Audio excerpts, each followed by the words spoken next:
The world has completely turned upside down under our pathetic excuse for a president who doesn't know what day of the week it is. None other than America's hostile enemies now. They have no fear or respect for Joe Biden. Not China, not Iran, and definitely not Russia.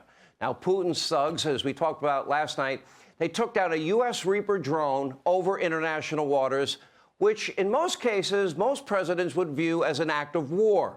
There would be some military response. What did Biden do in response? Pretty much nothing. Actually, worse than nothing. The White House started to make excuses for Putin's risky behavior. They called it an accident. Really? Anyone here believe it's an accident? Now, it probably was, they said it's probably unintentional.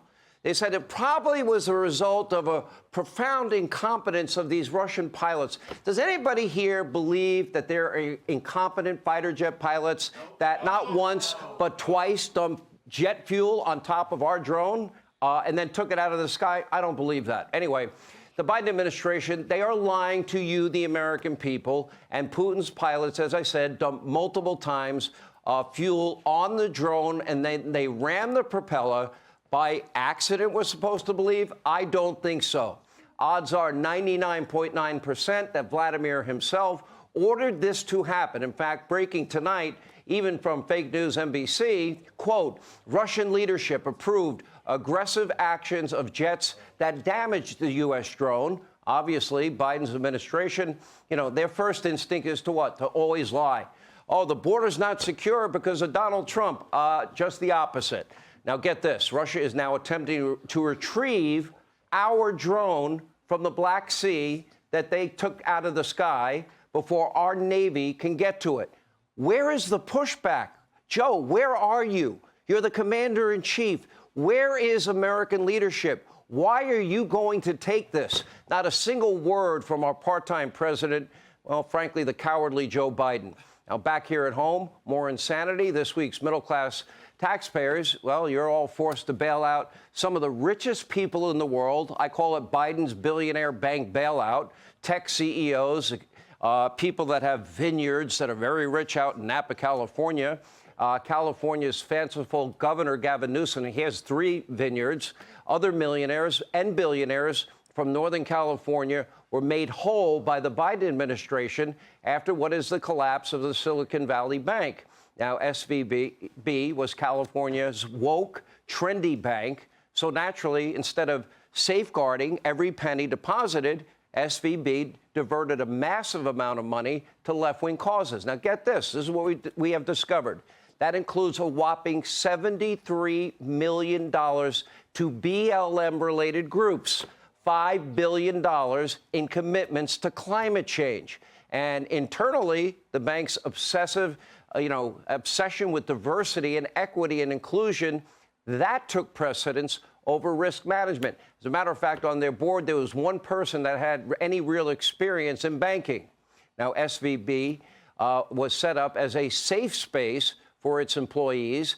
They hosted a month-long celebration and implemented racial quotas. SVB had absolutely no chief risk officer for a whopping 8 months as the bank was in the process of imploding. Get woke, go broke is not just a slogan. When you trade logic and merit for radical Marxism, victimhood, everybody loses, except, of course, the billionaires that Joe Biden has bailed out here. Does anyone in this audience think these billionaires deserve a bailout? No. Everybody knows the FDIC protects up to what? $250,000. So if you have more than $250,000, why should the taxpayers of this country have to bail you out? And then why are we lied to by Joe Biden, who said, oh, the taxpayers aren't going to pay? No, but we're just going to increase bank fees. Well, most Americans have a bank account, and they're going to end up paying this big, massive bill to billionaires. Now, we see this all over California, similar to every, frankly, socialist hellhole around the world. You have wealthy, well-connected Californians. Well, they have great lives. They're not impacted by the high cost of living. They're not impacted by Biden inflation. They're not impacted by no bail laws, defund and dismantle the police. They live in their walled mansions with armed guards. They have plenty of money banked away and deep connections inside of their government to protect that money. So they don't really care about high taxes or expensive social programs. It doesn't affect them. But the middle class in this country, hardworking Americans that get up every day, work hard, play by the rules, pay their taxes, raise their kids, obey the laws, and small business owners, you are bearing the brunt of this burden.